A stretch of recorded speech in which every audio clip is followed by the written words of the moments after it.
I often spend so much time talking about egg quality and ovarian reserve, but this week's gonna be a little bit different because I wanna spend today talking about male fertility. And this is in honor of Male Fertility Week. We need to discuss sperm, and more importantly, I'm gonna share with you some tips on how to improve sperm motility and morphology. I find that male fertility is often overlooked when we talk about fertility because so much emphasis is put on the woman in the relationship because of the eggs involved, which certainly are important, and we've spent plenty of time discussing the importance of egg quality and ovarian reserve. But male fertility and sperm quality can't be overlooked. It's half of the equation, right? 45 to 50% of the time, there are male fertility factors involved in a fertility issue, and we need to always account for that. Many of the women in my Hope Fertility coaching programs have gone through years of trying to conceive and have done all this testing,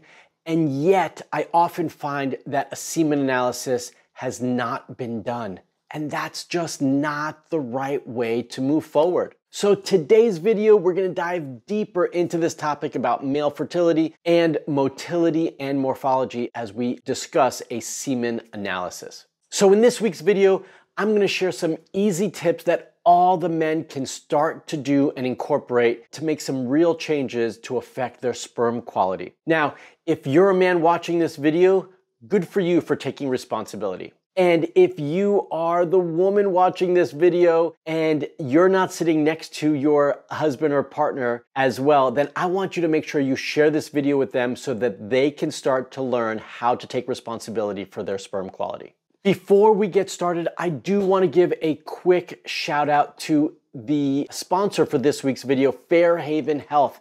Fairhaven Health makes one of my favorite male fertility supplements called FH Pro for Men, has tons of great research to support it, and really we can affect so many different parameters with this one product, which is why I recommend it for all the men that I work with. If you want their information or more information on this, use the link in the description below to learn more. My name is Dr. Marc Sklar, also known as the Fertility Expert, and welcome to Fertility TV, your YouTube channel dedicated to helping you get pregnant. I've been working with couples for over 18 years, from all over the world with my online programs and right here in San Diego at both of my clinics. And often, men are not part of the equation, but we're gonna change that today with this video, so let's get into it. So I wanna start this video by sharing a story with all of you. I work with so many couples in my Hope Fertility program, but not always do the men join and want support. And I have been working with one specific woman for 6 months, and we've been making amazing progress and great change with her, but something's still not clicking. And so I keep pushing her, and I have been pushing her. Please get your husband tested. He's never been tested. And I said, well, why hasn't he been tested? And she says, well, he's younger than me. He thinks he's fine. He doesn't want to do it. Whatever the excuse, his ego is truly the reason. He thinks he's not the problem. He thinks it's all on her. He's young enough. He's healthy enough. Whatever the reason is, he hasn't wanted to do it. So I pushed her. The last time we spoke, which is about 4 weeks ago, I pushed her to say, please, we can't continue to move forward without getting your husband tested. The worst thing that happens is he gives a sample, we find out he's normal, and we don't have to bug him anymore, right? Well, he finally gave his sample. I finally got his results, and I got it this week. On Monday, they showed up in my inbox. And guess what?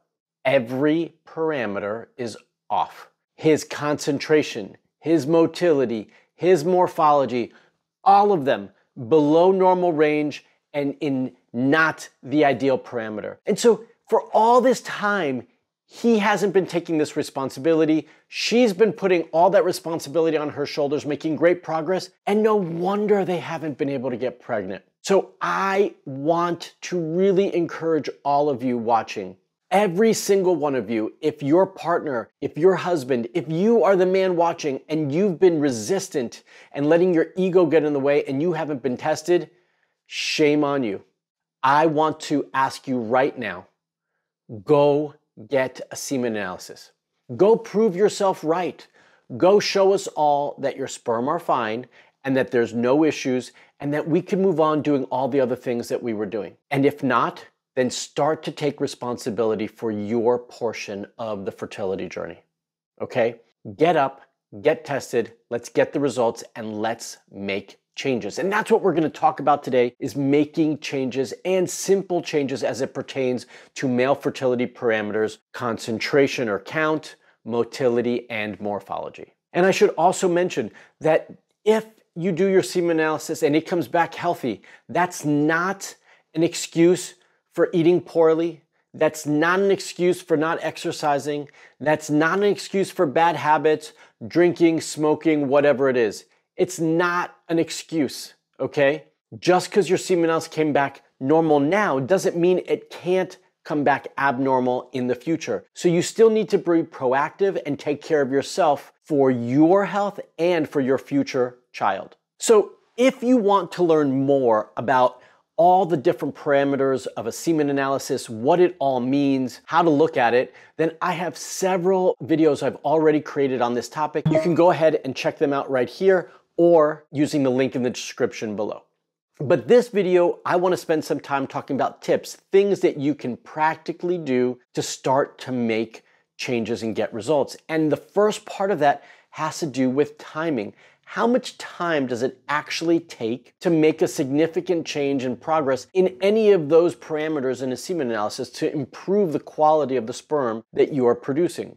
Well, the reality is it takes somewhere between 60 to 90 days. So on average, I like to err on the longer side and say 90 days, and I don't really like to retest any of those parameters until we hit the 100-day mark. So I like a full 90 days, I go a little bit beyond, and that's when I retest. So in the grand scheme of things, that's actually not a long period of time. Sperm can change very quickly. They are very sensitive. So just these little things can cause them to have abnormal results and the quality to be compromised. We can also make some little changes and shift those results very positively in a short period of time. And all of this back down to the basics of what we need to do. I also want to touch on a point about those of you who have already had children and then say, well, I've already had children, my sperm were fine back then, I should have no problem now having more children. The reality is we're not the same, okay? If you had children 2 years ago, 5 years ago, 3 years ago, whatever it is, your body's different today than it was back then. You're influenced by different things. There's all these different parameters, stress, work, lack of exercise, diet, lack of sleep. You have a child, and so life is different now that you have a child than it was before. So we can't assume that just because you've had a child and your sperm were healthy back then, that your sperm are fine now, and there's no reason to retest. We still need to be proactive in that, and part of that means taking responsibility, getting tested, making sure that it looks fine, and then taking responsibility for your own lifestyle, diet, and habits, and making those changes as well. In my Hope Fertility Coaching Program, I always review not just all the lab work and results for all the women in the program, but I also review a semen analysis and, if we need, hormone tests for all the men, for all the partners who are part of that process as well. And if we see any issues, then we always incorporate a part of the plan for all the men. That's how important it is. So we can't ignore that piece as well. And I know I'm harping on it, but I want to remind all of you, we've got to address both sides of the equation.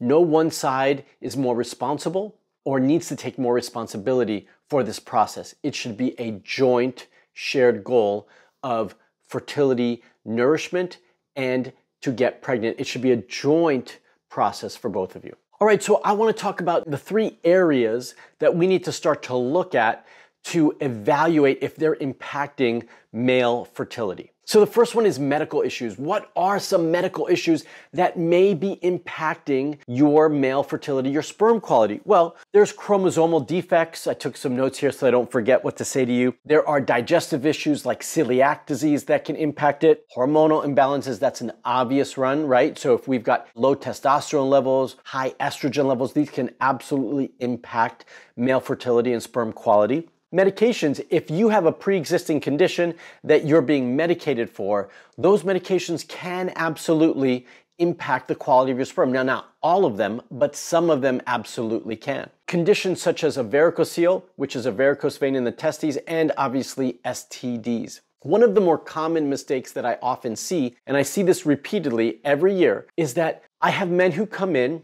because they've had low testosterone, right? Their hormones are impacted, they have low testosterone, and so they are put on testosterone medication. That is the wrong approach if we want to get pregnant.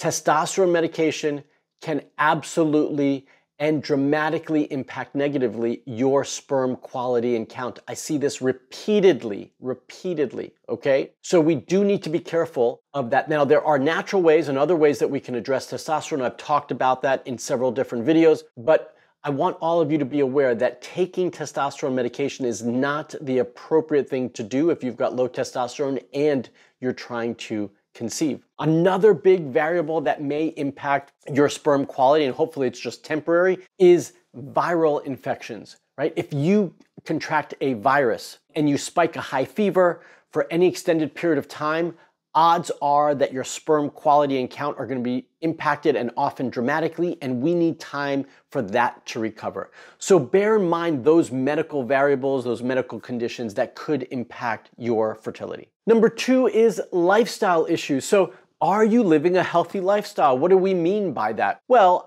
some obvious things. Are you a cigarette smoker? Do you smoke a lot of cigarettes? Do you consume a high amount of alcohol? Do you consume a high amount of recreational drugs? So any drug, especially marijuana, and really, quite frankly, any recreational drug will impact or can impact your fertility and sperm quality. Obesity is another variable, which is a huge issue in the United States. I think the numbers are upwards of 50 to 60% of all adult males are obese or considered obese. This has a dramatic effect on your overall health, your hormones, and your fertility as well. And then we can never ignore stress. Stress is such a huge variable, impact almost any health condition, and fertility is no different. I see this routinely as well, that increased stress levels will dramatically impact the quality and quantity of the sperm that you are producing. Sitting for an extended period of time, being sedentary is also another variable, lifestyle variable that we need to account for. So these are some key lifestyle variables that we need to be aware of and start to make some changes. Now, making changes in these areas, because a lot of these are habitual, is not easy. So you're gonna need the right support to make those changes. But I wanna tell you how important those changes are and how impactful they will be for your fertility. So starting to make those changes, even if you can't be perfect with it, is gonna have a huge impact on your sperm quality. And then we can never ignore environmental factors. Environmental factors are huge because of how sensitive sperm are. We discussed this earlier. I mentioned the sensitivity of sperm. So we do need to account for this. Now, on a positive note, sperm do reproduce very quickly and often. So that gives us the opportunity to make really impactful changes. And so being mindful of our environment and those chemicals that we are exposed to can make a huge impact. Now, what are some of those chemicals? Pesticides. So many of you are using Roundup around your house to take care of the weeds. I want to encourage you to try something different. Roundup has been known to impact our overall health, can dramatically impact our fertility and lower our sperm quality and count. So I really want to encourage you not to use that. There's a lot of natural ways to take care of weeds around the house and natural gardening methods that would allow you not to do that, which is what I use in my house. I'm really conscious of it, and I encourage all of you to do the same. Heavy metal exposure, high heavy metal exposure can absolutely impact sperm quality, as well as radiation exposure. If you have high amounts of radiation exposure, sometimes that comes with an occupational hazard. Actually, pesticide use might come with occupational hazard as well. If you are working and spending a lot of time in the fields because that's your profession, or you're a gardener and so you're asked to use this, you might want to start to consider how can you modify your occupation to account for these exposures. And then industrial chemicals, that list can be long, especially if you are in an industry that uses a lot of chemicals as part of the process. We do have to be careful for this. So your sperm are sensitive, very volatile, and we need to be mindful of what we're exposing them to. So what can we realistically do about all of these things? The wonderful thing is that we can do so much to impact all these areas that I just mentioned. And the first one is starting with lifestyle changes. This one can be difficult because these are all habitual, like I said before. So it does take time. Be patient with yourself. But more importantly, I think you're all going to need support for these areas.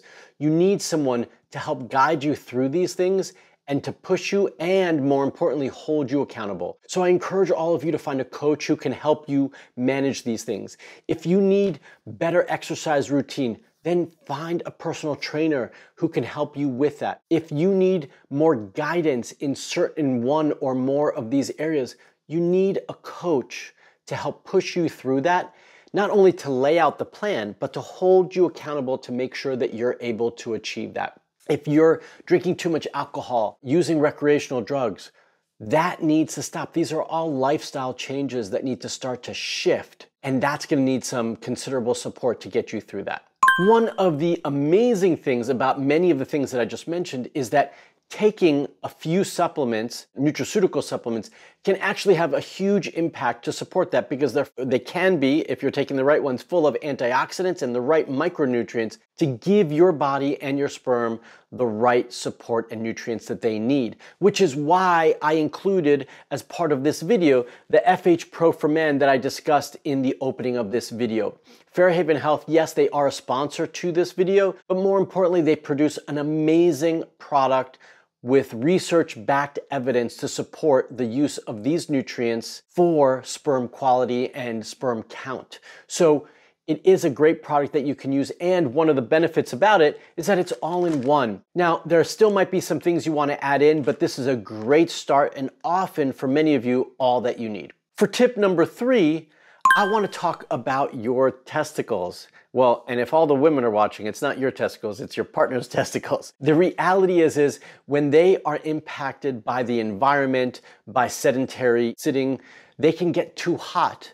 And we don't want that. If there's also what's called a varicocele, they can create too much heat in the testicles. So one of my favorite tips to recommend is actually cooling your balls. That's right, icing the testicles. We want to put some ice on the testicles. It doesn't have to be for very long. 10 to 15 minutes, once or twice a day can have a huge impact, especially if you do that after high exposure to heat. So if you're gonna go and exercise for an hour, then afterwards would be the right time to do that. If you've been sitting at your desk all day, then at the end of the day, you wanna do that. There's the right time to do that as well, but doing it is better than not doing it. So make sure you work that in to your daily routine. I mentioned stress as a huge impact. I notice this all the time with any reproductive issue. Male fertility is no different. And so managing stress levels is really, really important. It's often why so many men are drinking alcohol, smoking pot, or whatever else that they're doing, is because those are their mechanisms for managing their stress. Well, we've got to find a better way to manage our stress. What can you do to help manage your stress? Maybe there's a hobby that you like to do that you haven't done. Playing music, learning an instrument would be a wonderful way to do that to help manage your stress, because you can get lost in that. Going for a wonderful hike, exercising, because exercise is so important and valuable for male fertility and good quality sperm. But what are you going to do to manage your stress? My favorite things to recommend is actually meditation in some form. It doesn't have to be for an extended period of time. It could really just start with 5 minutes, 2 minutes a day, maybe even a couple times a day, to help center yourself, ground yourself, and pull you out of those stressful moments and pull you back into where you need to be. So stress and getting a handle on your stress is a really important piece, something that I always cover with those couples that I work with, and I encourage you to start looking into that as well. And this next piece is sleep. This might sound easy, but it's not. I want all of you to get 7 to 8 hours of sleep. 8 hours is ideal, but 7 is the minimum. This is the time for your body to rest, recover, rejuvenate, and restore itself. It's the time where you heal your body. And if you're not getting enough sleep, you're compromising your overall health and certainly your fertility. This is also tied to stress, which is why I put it afterwards, because often what happens is we're working so hard, we need more time to accomplish the things we need to do for work, so we end up staying up later and getting less sleep as a result of that.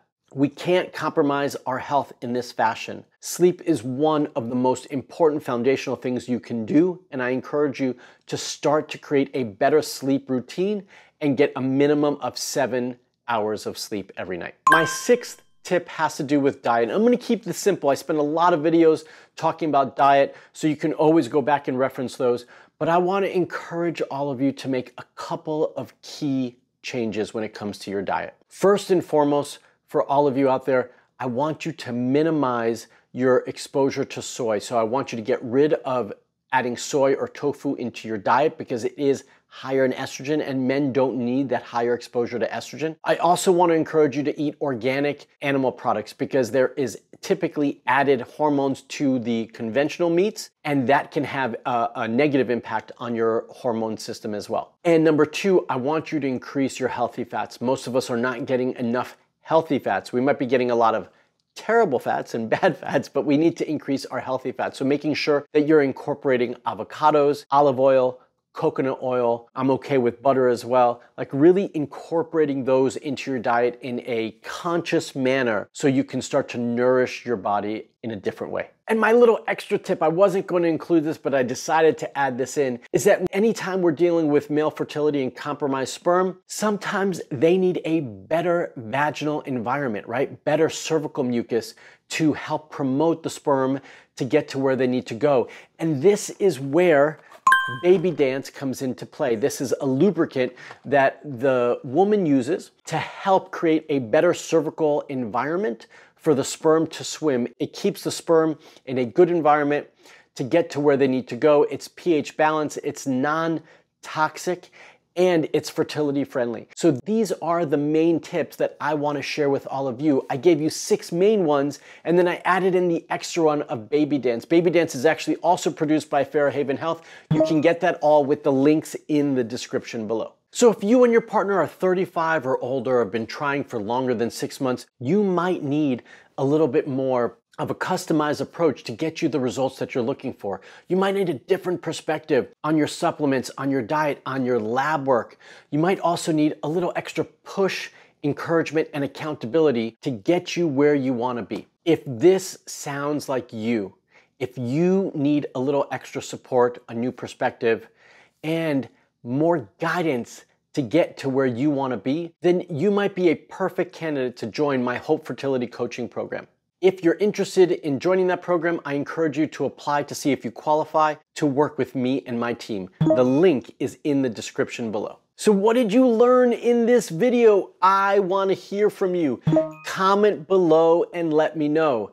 Your comments, anytime you post a comment, actually allows my video to be seen by so many more couples and men who need this information, and they're not able to see it. So it allows the video to be seen more, which means your comments are helping other couples throughout the world on their fertility journeys. That's powerful, and I love that process. So I encourage you, not just comment for the sake of commenting, but I want to hear what was the 1 or 2 things that you learned that you think are going to impact your fertility by watching this video. Let me know. If you want some more videos on fertility and male fertility, I'm going to leave them right here. Again, you can always find those links in the description below as well. If you found this video useful, give me a thumbs up. I want to hear from you. If you are not already a subscriber to my YouTube channel, and I know that many of you watching are not, then hit that bell to subscribe and get notified when I put out my next video for all of you. I want to say thank you for watching till the end, for being here with me and trusting me on your fertility journey. Until the next video, I want you all to stay safe, stay healthy, and most of all, stay fertile.